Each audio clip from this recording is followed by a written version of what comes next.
Bruce Branch, who was the number one player in the class of 2027, reclassified to the class of 2026 over the weekend. Very interesting decision for Mr. Bruce Branch III.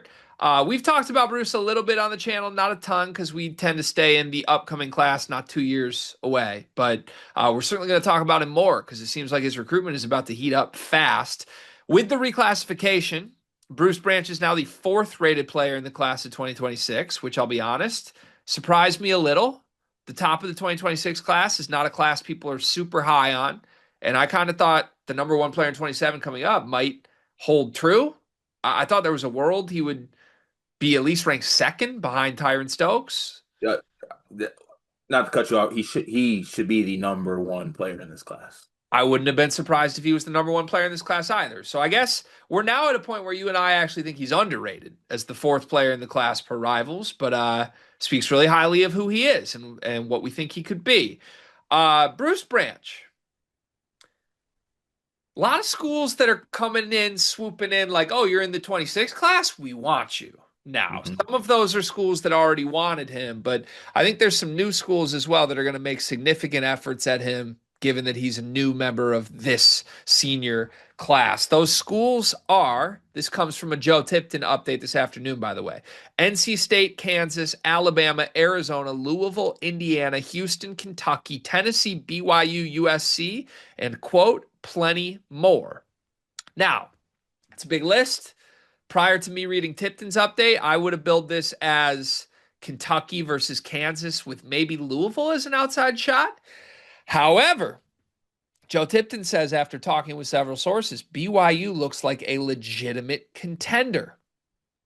We've wondered why BYU wasn't going in the Stokes sweepstakes. Maybe it's because they thought that this could potentially come together. Duke, Arizona, Kansas, and Kentucky also got singular mentions from Tipton. Louisville also listed as, quote, another expected suitor. Lastly, the one thing hanging over this recruitment is this: Bruce Branch is an Adidas athlete. We've heard this before. This can certainly change. But Kansas is probably the most prominent Adidas school involved. Louisville, another Adidas school, certainly lurking.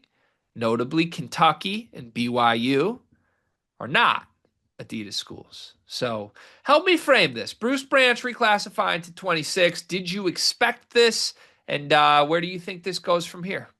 So this was floated a little while ago when we first talked about Bruce at the start of the summer, right? And we were wondering if it would be in the cards. And I'm sure, honestly, if I was recruiting the class of 2026, I would have been like urging any 2027 guy worthy of a reclass that you should probably make that move because I'm looking for prospects right now in this class. And I think to your point, there's a lot of those schools that can make different pitches on for him necessarily on what they could use, and obviously his services are going to be highly sought after, given the type of player that he is. Um, but it'll be interesting to see which schools I think kind of get to that point because I do think there's a good amount of schools on this list that can make a real shout, I guess, for his services, given kind of how their current recruiting class is playing out and things like that. So, um, yeah, I'm very interested to see how this unfolds, and I love this little late wrinkle into the class of 2026. Yeah, this spices up the top of the list pretty nicely for me, and I love it because you know what it means. It means we don't have to spend our time waiting for Tyron Stokes this entire time. Yeah, I like truthfully, it's unbelievable like how that worked out. Because like I just think that when you have a top player and you want to be the top guy and what it could look like at that school being a top guy, you got to think like big picture superstar. You could be an NBA draft pick. Like what spot could possibly be like really good for that? Yeah, well, Kansas seems like a great spot because you can go there, be the number one pick, and not have to play and still cash your checks. Yeah. And they're an Adidas school. You're Mhm. holding up a Slam magazine cover of AJ DeBonsa at BYU. Oh, Jesus Christ. Are Sorry. you are you implying you think BYU will be the team to beat here? No. No.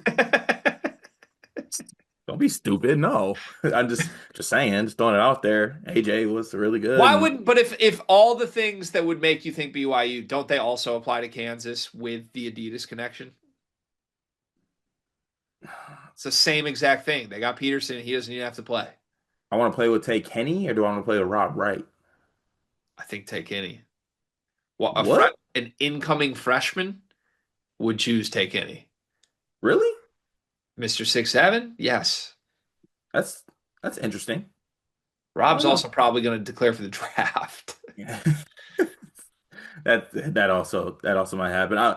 The Adidas thing, hand up, something I wasn't aware of that he was. I know he played for Prolific and he played on the Adidas circuit. I did not know that he was an Adidas athlete. That does factor in here for sure. Yeah. Throws a wrench in things. Yeah, possibly a big branch into things. I thought you were going to make an olive branch joke at some point. Don't like olives. On Bruce Branch's game, you think he's deserving of being the number one player in 26? Yes. I do too. This is the kid I would want the most. So there of the schools listed here, there's teams I think it's very straightforward for. If you're BYU, go all in, give him the DeBonsa package and say you're next. Mhm. If you are Kansas, if you are Kentucky, it's more complicated. And actually, you know what? Throw Louisville in the bucket of it's straightforward too, right? Like Louisville's out on Stokes.